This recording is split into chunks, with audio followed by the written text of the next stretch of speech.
You're not broke because you're lazy. You're not broke because you made bad decisions.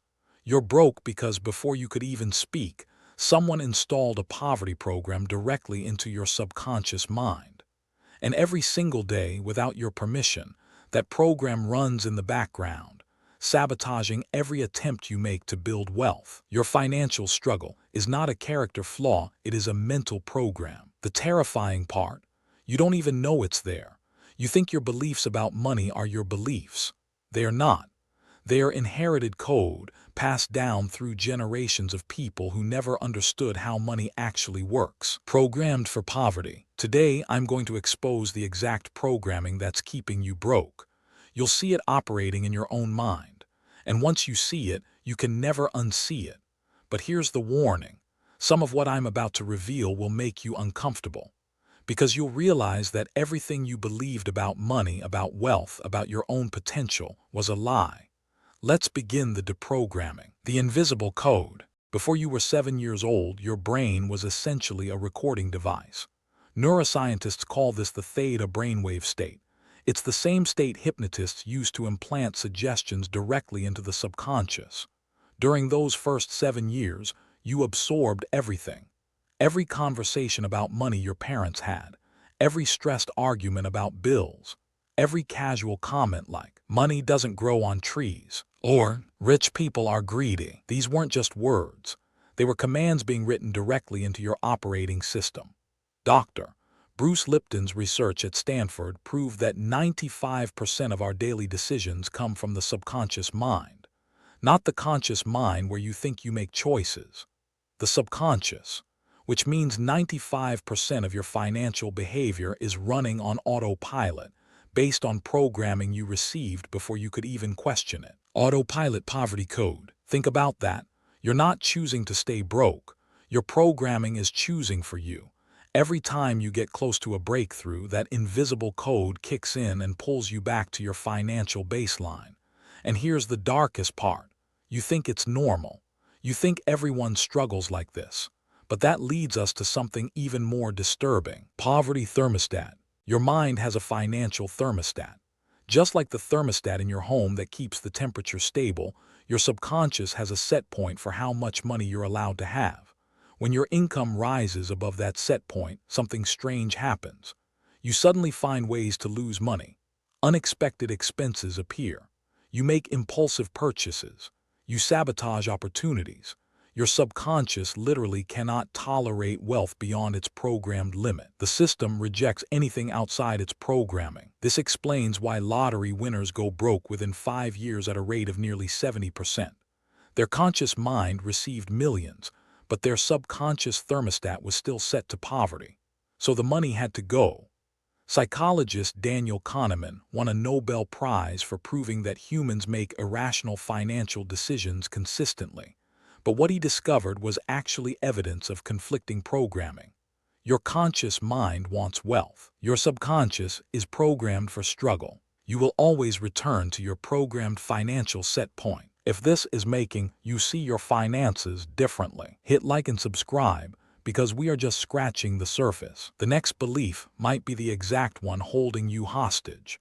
Because what controls that thermostat is something you've never examined. Inherited beliefs. Your great-grandparents lived through economic devastation, wars, depressions, scarcity that we can barely imagine, and they survived by developing beliefs about money that protected them in that environment.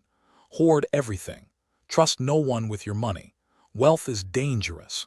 Being visible with money makes you a target. These survival beliefs got passed down like genetic code through your grandparents to your parents to you. The beliefs that saved your ancestors are now imprisoning you. You're running survival software, designed for conditions that no longer exist. Epigenetic research now shows that trauma and beliefs can literally be inherited through DNA expression. A study at Emory University proved that mice could inherit fears from their grandparents, fears of specific smells they had never encountered. If mice can inherit fear, you can inherit financial trauma. The belief that rich people are bad, inherited. The anxiety when you check your bank account, inherited. The guilty feeling when you spend money on yourself, inherited programming guilt. None of this is yours. You're carrying the financial burdens of people who died before you were born. But this leads us to how the system keeps this programming active. School programming. The education system was not designed to create wealthy people. It was designed during the Industrial Revolution to create obedient workers. History proves this. The Prussian education model, which became the foundation for schools worldwide, was explicitly created to produce citizens who would follow orders, work in factories, and not question authority. I don't want a nation of thinkers. I want a nation of workers. For 12 to 16 years, you were programmed to trade time for money, sit in a desk, follow instructions, wait for permission, get graded by someone else's standards, ask to use the bathroom, and the most dangerous lesson, obey, be rewarded for conformity, get punished for thinking differently. The entrepreneur's mindset, the wealthy mindset, is the opposite of everything school taught you. Wealthy people don't wait for permission. They create value instead of following instructions. They embrace risk instead of seeking security. Everything you learned about success was inverted. School taught you to be an employee. Employees exchange time for money with a ceiling on their earnings. Business owners and investors have no ceiling, but you were never taught that option existed. And speaking of what you were never taught, media hypnosis. Every day you consume hours of programming, and I use that word intentionally. Television, social media, news, entertainment.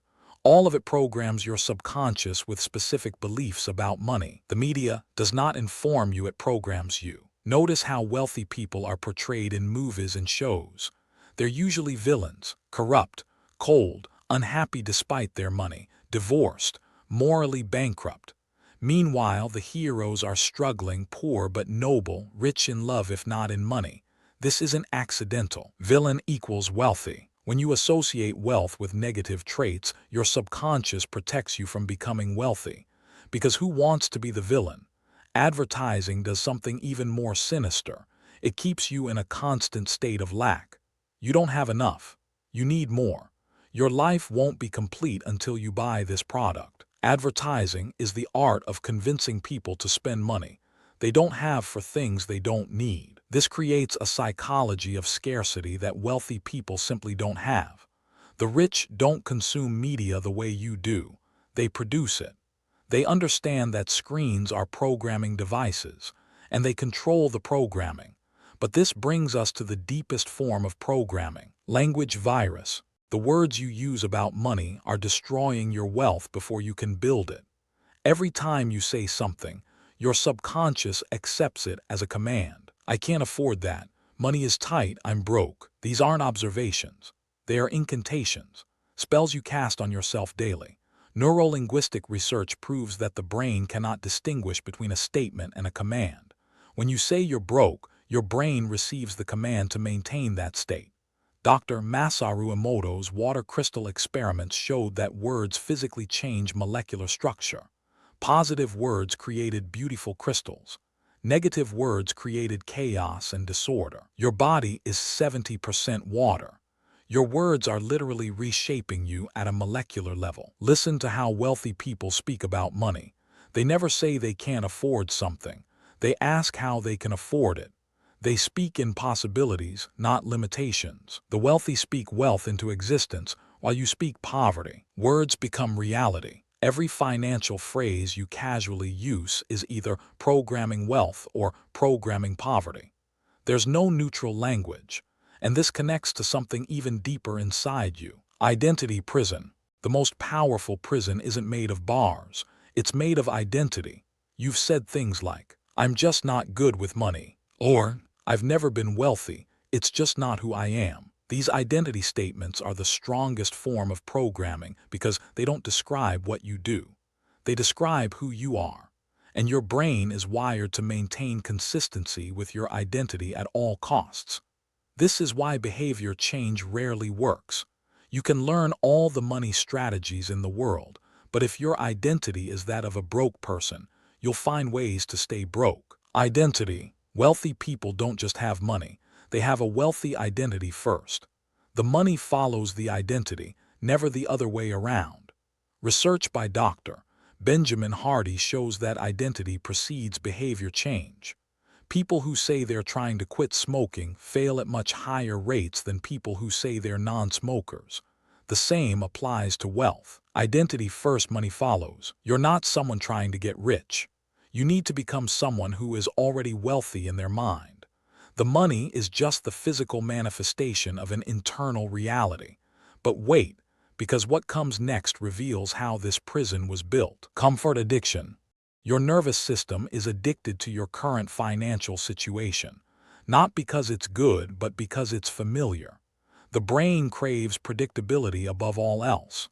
Uncertainty, even positive uncertainty, triggers the same stress response as physical danger. Your brain treats wealth as a threat because it is unfamiliar. This is why people stay in jobs they hate, relationships that destroy them, and financial situations that suffocate them. Familiar pain feels safer than unfamiliar growth. Neuroscientist Dr. Joe Dispenza explains that your body becomes addicted to the chemicals produced by familiar emotions. If you've been stressed about money your whole life, you're literally addicted to financial stress. When you start building wealth, your body goes through withdrawal. The anxiety you feel when things start going well isn't a warning. It's withdrawal symptoms from your poverty addiction. Addicted to struggle, the cave you fear to enter holds the treasure you seek. Wealthy people learn to tolerate discomfort. They pushed through the withdrawal symptoms until a new baseline was established. And this brings us to how to actually break free. Deletion protocol. Now that you see the programming, you can delete it. But understanding isn't enough.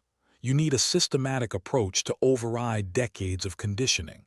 First, you must catch the program running. Every time you have a negative thought about money, that's the program executing. Don't fight it. Just observe it and say out loud, "That's not my belief. That's old programming." Second, you need to install new programming. This happens through repetition in theta state, the same state where you received the original programming. Right before sleep and right after waking, your brain is in theta. These are your programming windows. First, we make our habits, then our habits make us. Third, you must change your environment. You are the average of the 5 people you spend the most time with.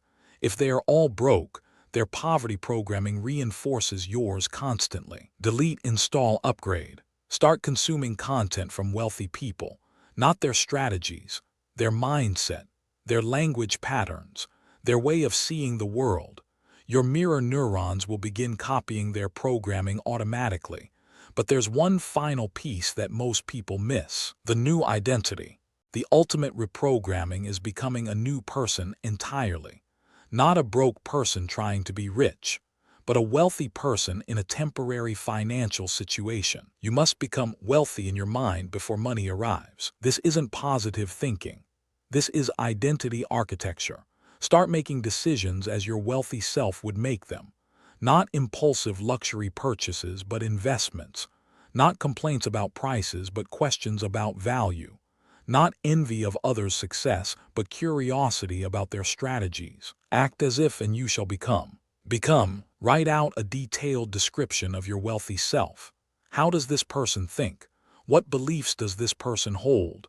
How does this person speak about money? Then start living from that identity today, not when you have money. Today. The gap between who you are and who you must become is just programming, and programming can be rewritten. Old code deleted. Every morning, affirm your new identity before you even get out of bed. Every night, review how your wealthy self would have handled the day. The more you practice being this person, the more you become this person. And the money has no choice but to follow. You came into this video running old code. Code you didn't write. Code you didn't choose. Code that was installed by well-meaning people who didn't know any better, reinforced by systems designed to keep you exactly where you are. But now you see it. And once you see the code, you can rewrite it. The proof was never in the economy, never in your job, never in your circumstances. The proof that you're programmed to be broke is in your own thoughts, your own words, your own identity. And the beautiful truth is that any program can be overwritten, starting right now. Not tomorrow, not when things get better. Right now, in this moment, you can choose to delete the poverty operating system and install something new. The only person you are destined to become is the person you decide to be. Reprogram your reality. If you made it this far, comment reprogram to prove you're ready to delete the poverty code and install the wealth operating system. Your mind is either programmed for wealth or poverty. Now you know how to reprogram it. If this exposed something in you, subscribe. There's more to uncover.